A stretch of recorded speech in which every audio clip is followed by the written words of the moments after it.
আমাদের দেশের মিডিয়া বহু আছে, যেমন রিপাবলিক বাংলা বলেন, TV9 বলেন, এরা এমনভাবে সংবাদ প্রচার করছে, যেন এমনভাবে সংবাদ প্রচার করছে হাসিনা আমাদের দেশের যেন প্রধানমন্ত্রী।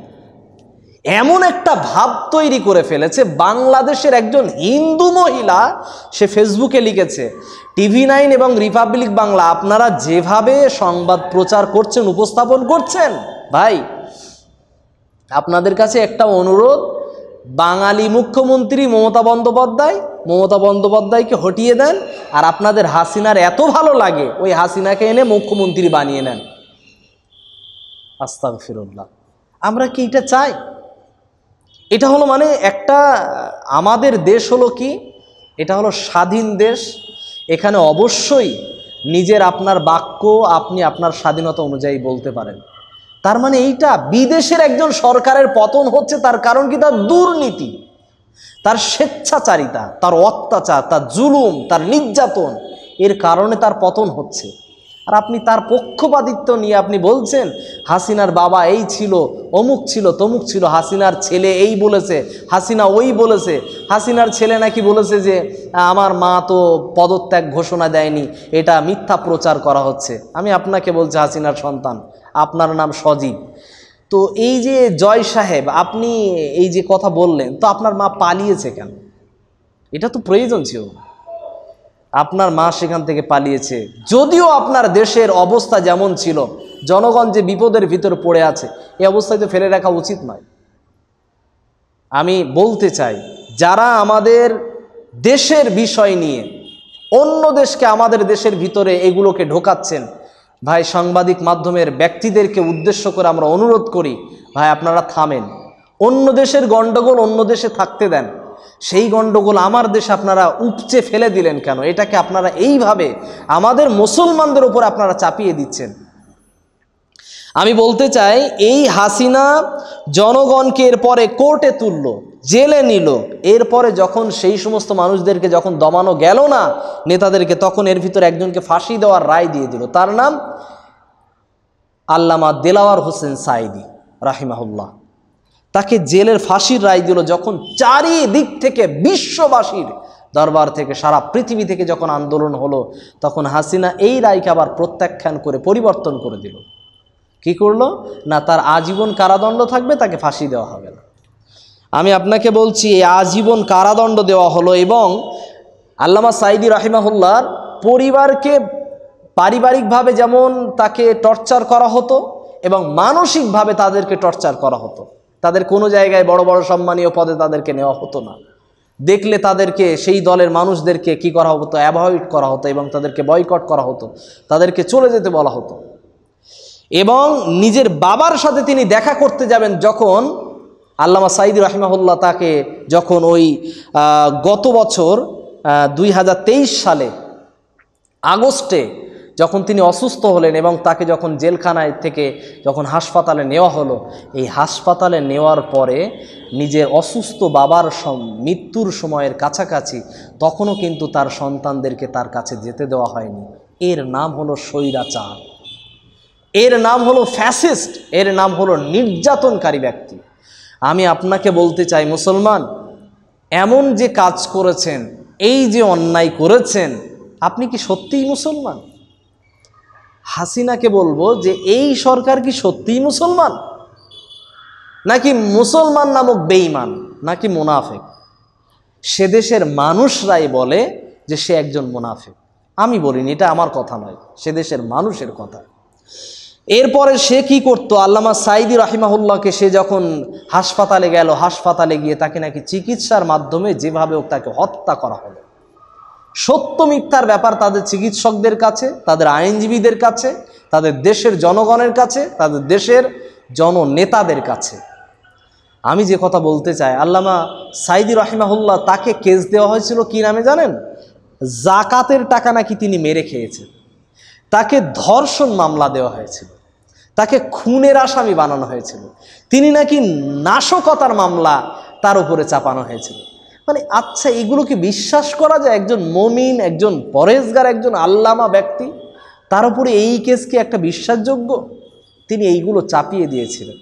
এবং সম্মানিত যারা ব্যক্তি যারা ছিল তাদেরকে হেনস্থা করা হতো, যেমন আইনজীবীদেরকে হেনস্থা করা হতো, যারা বিচারপতি তাদেরকে হেনস্থা করা হতো, যারা প্রফেসর তাদেরকে হেনস্থা করা হতো, যারা বিভিন্ন পর্যায়ের চাকরিজীবী তাদেরকে হেনস্থা করা হতো, যারা পুলিশ, যারা আইন শৃঙ্খলা বাহিনী তাদেরকেও হেনস্থা করা হতো।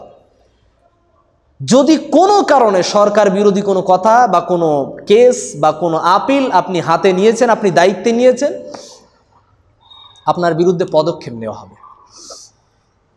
এই রকম কাজ তারা শুরু করেছিল। আমি আপনাদের উদ্দেশ্যে জিজ্ঞাসা করতে চাই, এই কাজ যে বা যারাই করেছে তাদের পতন ঘটেছে।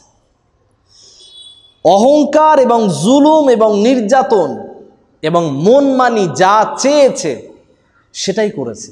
এই রকম কাজ যারাই করেছে তাদের বিপদ নেমে এসেছে। এই জন্য সে তখন আরও কিছু কিছু ব্যক্তিদের ওপর নির্যাতন করার জন্য, স্পেশাল নির্যাতন করার জন্য সে কি করত? গুম করত। এই কিছুদিন আগে একটা সন্তান বলছে, বাংলাদেশ তো স্বাধীন হয়ে গেল, দ্বিতীয়বার স্বাধীন তো হলো, আমার বাবাই দীর্ঘ 11 বছর হয়ে গেল আমার বাবার মুখ আমি দেখিনি। যখন আমি 3 বছর বয়স ছিল তখন আমার বাবাকে আমি আব্বা বলে ডেকেছি, কিন্তু আমার আব্বাকে এখনো দেখতে পাইনি।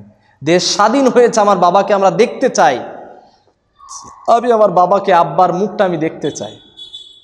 সে সন্তান তার বাবার মুখ এখনো দেখতে পায়নি।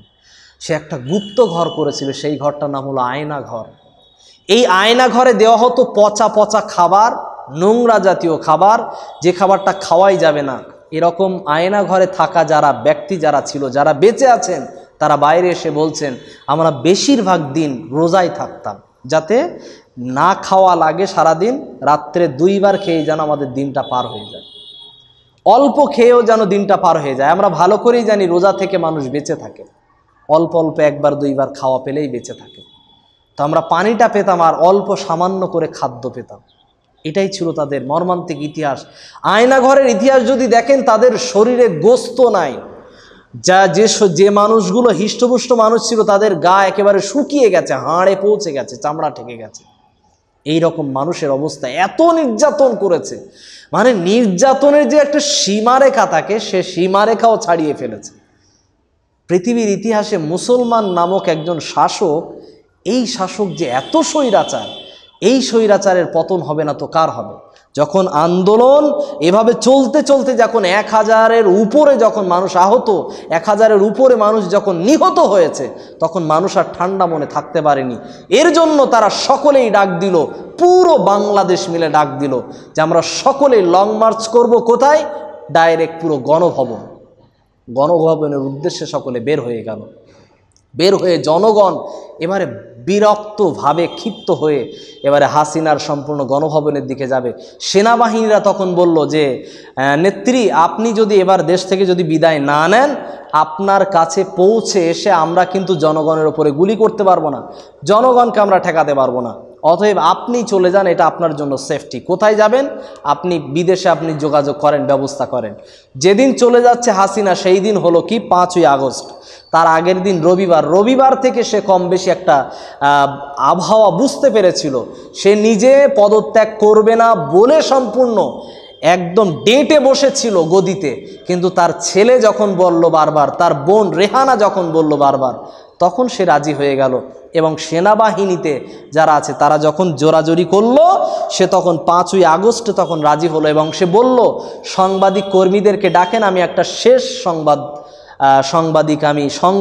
সাংবাদিকদের সামনে আমি একটা সংবাদ সম্মেলন করব। এটা যখন দাবি করে, তখন আইন শৃঙ্খলা বাহিনী এবং সেনাবাহিনীরা তারা বলে, মাত্র 1 ঘন্টার ভিতরেই জনগণ যেভাবে আসছে, আর 1 ঘন্টা সময় দিলে কিন্তু জনগণ গণভবনে পৌঁছে যাবে, অতএব এর আগে আপনি বিদায় নেন।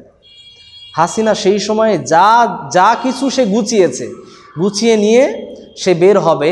ওই সময় সে 3টে দাবি করেছিল। 1, সাংবাদিকদের সামনে আমাকে একটা সংবাদের একটা করতে দেন, আমাকে একটা সংবাদ সম্মেলন করতে দেন।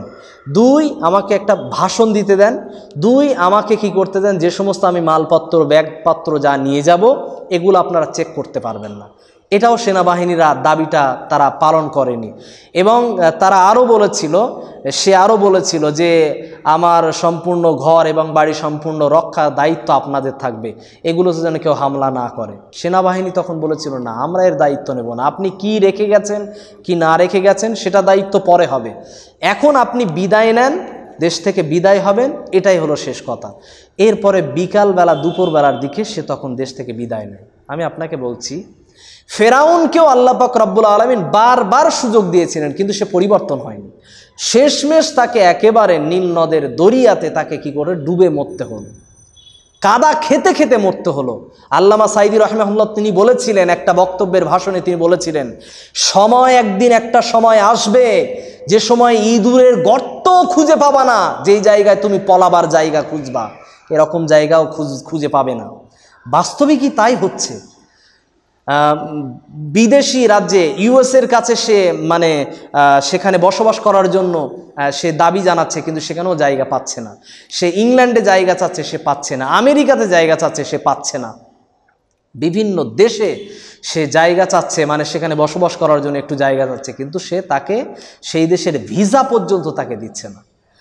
পৃথিবীতে আল্লাহ যখন স্বৈরাচারদের পতন করে, একেবারে কাদার ভিতরে কাদা খাওয়াতে খাওয়াতে শেষ করে ফেলে দেয়। এটা আল্লাহর নিয়ম। অতএব যারা স্বৈরাচার আছেন, অত্যাচারী আছেন, আপনারা সাবধান হন। আপনাদের উদ্দেশ্যে বলি, কোরআন এবং সুন্নাহ যে দিক নির্দেশনা দিয়েছে, যারা মুসলমান শাসক আছেন, আপনাদের উদ্দেশ্যে বলি, আপনারা যদি জনগণের উপরে অত্যাচার করতে থাকেন, এই অত্যাচার একদিন আপনার বন্ধ করতেই হবে। কারণ এই অত্যাচার বন্ধ হবে তখন আপনার পতনের মাধ্যমে। তাই আমরা চাই পৃথিবীতে যত মানুষ আছে তারা শান্তির সঙ্গে থাকুক, বাংলাদেশে শান্তি ফিরুক, এটাও আমাদের দাবি। আমাদের দেশের ভিতরে যে সমস্ত অরাজকতা হচ্ছে তাদের নিয়ে, বাংলাদেশ নিয়ে বলা হচ্ছে যে সেখানে মন্দির পড়ানো হচ্ছে, অথচ হুজুর আলেম ছাত্ররা সেখানে মন্দির পাহারা দিচ্ছে, হিন্দুদের বাড়িগুলো সেখানে ছাত্ররা পাহারা দিচ্ছে, অথচ বলছে সেখানে ভাঙচুর হচ্ছে, সেখানে জ্বালানি হচ্ছে। দুই এক জায়গায় হয়তো ওই সরকারের লোকেরাই হয়তো সেগুলো ভাঙচুর করছে, সেগুলো হয়তো জ্বালাচ্ছে, এই হাসিনার লোকেরাই হয়তো সেগুলো জ্বালিয়েছে, সেগুলো ভাঙচুর করেছে। আসলে সেগুলো ছাত্রের লোকেরা, ইসলামিক দলের কেউ সেগুলো ভাঙচুর করে নাই ভাই। কারণ লাকুম দীনুকুম ওয়ালিয়া দিন, এই ধর্মের থিওরি, ইসলামের থিওরি হলো কি, যার ধর্ম তাকে পালন করতে দাও স্বাধীনভাবে। এই ধর্মের অনুসারীরা এই কাজ করতে পারে? জি না, কখনোই হতে পারে না। আমরা শান্তির বার্তা দিতে চাই, সারা বিশ্বব্যাপী যত মুসলমান আছে সকলে শান্তির সঙ্গে থাক, বেঁচে থাক, এবং সম্পূর্ণ পুরোটা দেশেই বাংলাদেশের মুসলমানদের উপরে শান্তি ফিরে আসুক।